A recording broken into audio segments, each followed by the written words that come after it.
Pertama-tama kita sudah berada pada halaman masuk atau login. Kita pertama kali akan masuk ke halaman admin terlebih dahulu. Sekarang kita sudah berada pada halaman beranda admin. Pada halaman beranda admin ini kita dapat melihat jumlah permohonan surat, jumlah penduduk, dan jumlah surat.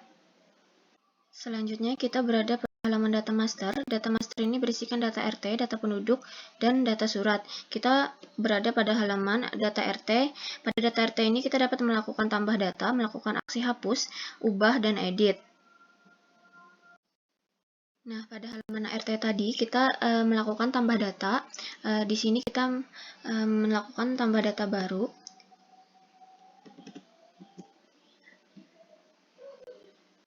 Nah, ketika berhasil ditambahkan, maka akan muncul notifikasi data berhasil ditambahkan. Nah, bagaimana kalau kita melakukan tambah data yang sama, yang sudah pernah diinputkan pada sistem? Kita akan mengisi data yang sama. Nah, maka akan muncul notifikasi seperti ini, terdapat data ganda, berarti data itu sudah ada di sistem tandanya.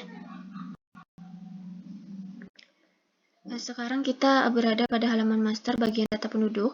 Pada halaman data penduduk ini kita juga dapat melakukan tambah data, dapat melakukan cetak data, dapat melakukan aksi hapus, melakukan aksi ubah dan edit, atau dapat melihat kelengkapan data dari si penduduk ini.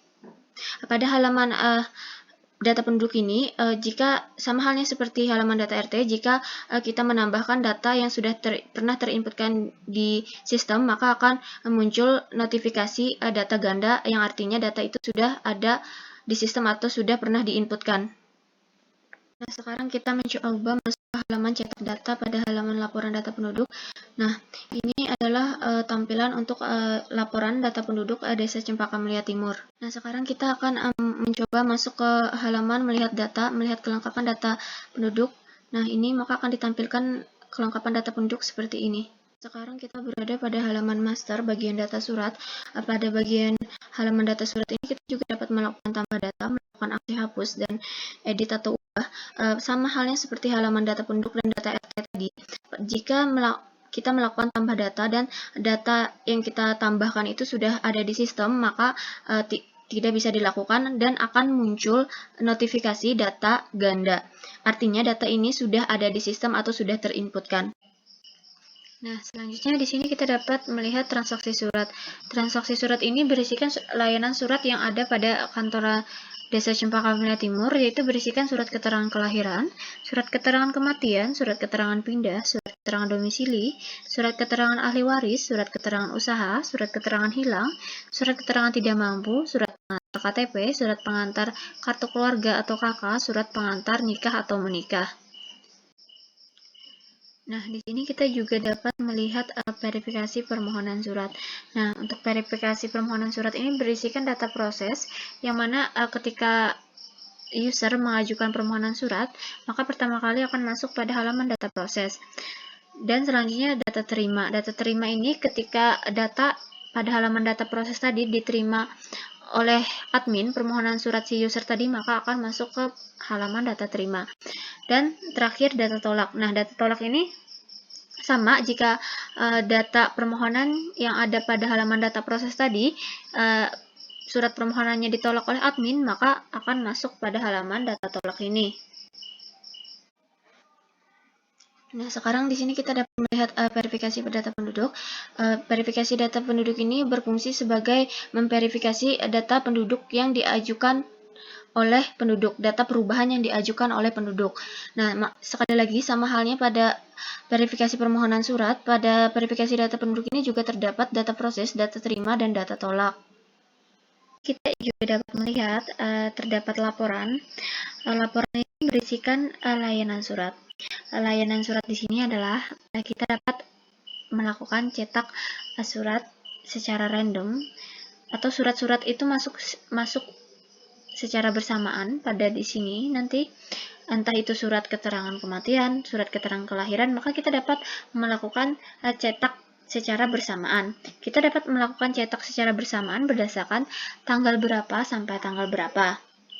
Nah, sedangkan untuk seperti di bawahnya ini, seperti surat laporan surat pengantar KTP, surat pengantar KK, keterangan tidak mampu, dan lain-lainnya, ini hanya berisikan untuk surat itu sendiri. Misal di sini permintaan pembuatan KTP, maka di sini nanti hanya muncul data pembuatan KTP saja. Nah, pada halaman admin ini kita juga dapat melihat instansi, kita dapat melakukan ubah password atau kata sandi, dan kita juga dapat melakukan backup data. Sekarang kita berada pada halaman masuk atau login lagi. Nah, pada halaman ini kita mencoba masuk sebagai user, tapi jika si user ini tidak memiliki akun, maka dapat melakukan daftar terlebih dulu. Nah, ini pada halaman daftar ini si user disuruh memasukkan nick, nomor kartu keluarga, email, dan password. Email dan password ini harus diingat karena akan digunakan untuk masuk atau login nanti, dan nick dan nomor kartu keluarga ini harus sudah terinputkan oleh admin di sistem atau sudah harus ada di sistem. Jika tidak ada, maka pendaftaran tidak akan bisa dilakukan. Nah, setelah berhasil login, kita akan masuk ke halaman beranda user. Pada halaman beranda user ini kita dapat melihat persyaratan-persyaratan surat permohonan yang ada pada kantor Desa Cempaka Mulia Timur. Nah, sekarang kita berada pada halaman verifikasi data penduduk pada halaman user. Pada halaman ini kita dapat melihat aksi untuk melihat dan tambah data. Nah, untuk aksi untuk melihat ini berfungsi sebagai untuk melihat kelengkapan data. Jika menurut si user data ini terdapat kesalahan atau ada yang salah, maka dia dapat mengajukan perubahan pada halaman tambah data ini. Sekarang kita berada pada halaman tambah data tadi. Jika menurut si user terdapat kesalahan data si dia, maka dia dapat mengajukan perubahan. Dia akan disuruh mengupload fotokopi KTP, fotokopi kartu keluarga, fotokopi pengantar RT, dan data yang ingin dirubah itu apa. Misalkan nick, maka di sini harus dituliskan nick. Nah, jika persyaratan berkasnya sudah ditambahkan dan data yang dirubah sudah dituliskan apa, maka kita tinggal melakukan simpan atau kirim. Nah, di sini terdapat riwayat kita mengajukan perubahan data penduduk tadi. Karena kita tadi mengajukan perubahan untuk nick, maka di sini tertuliskan data yang dirubah adalah nick. Sekarang kita berada pada halaman layanan surat, yaitu bagian surat keterangan kelahiran. Nah, jika si user atau penduduk ingin mengajukan surat permohonan keterangan kelahiran, maka dapat melakukan tambah data. Nah, di sini si user disuruh mengupload beberapa persyaratan yang diminta dan mengisi beberapa form. Nah, di sini juga terdapat, bisa dilihat di sini catatan atau note bahwa ID persyaratan dan wajah harus jelas, dan di sini sudah tersedia contoh.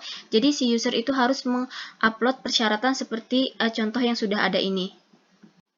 Nah, jika kita sudah memilih atau mengupload beberapa berkas persyaratan yang diminta dan mengisi beberapa form yang diminta, maka kita tinggal melakukan kirim. Nah, di sini sudah terdapat riwayat kita melakukan pengajuan permohonan surat keterangan kelahiran, yang artinya surat yang kita ajukan tadi sudah masuk ke halaman admin atau sudah terkirim. Sekarang kita berada pada halaman status permohonan.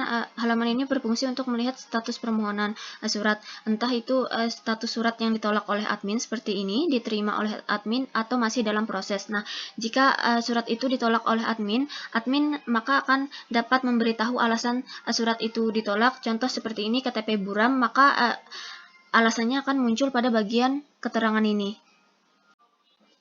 Nah, sekarang masuk kepada bagian halaman laporan user. Halaman laporan pada user ini berfungsi untuk melakukan cetak surat yang sudah jadi. Tapi jika surat itu hanya diterima saja, jika surat itu dalam proses dan ditolak tidak bisa dicetak. Nah, seperti ini saya tidak bisa melakukan cetak, tapi jika surat ini sudah diterima oleh admin, maka aksi cetak ini bisa dilakukan. Sekarang kita berada pada halaman verifikasi permohonan surat, bagian data proses pada halaman admin. Nah, pada halaman ini terdapat aksi untuk melihat. Nah, aksi ini berfungsi untuk menerima atau menolak data. Jika itu ditolak oleh admin, maka admin dapat memberi alasannya. Di sini pada bagian keterangan, admin dapat mengetikkan alasan surat itu ditolak. Misal KTP buram, maka kita ketikkan KTP buram. Jika surat itu diterima, maka admin tinggal memilih opsi terima.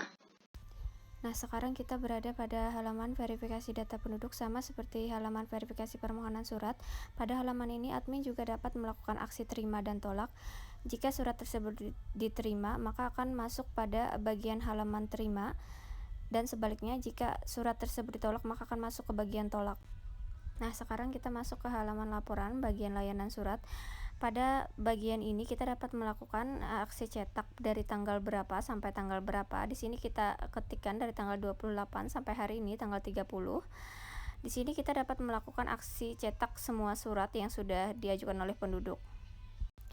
Kita berada pada bagian terakhir. Jika kita memilih aksi cetak data tadi, maka akan muncul laporan surat kantor desa Cempaka Mulia Timur, yang itu terdapat info pemohon, tanggal pemohon, jenis surat, dan status surat.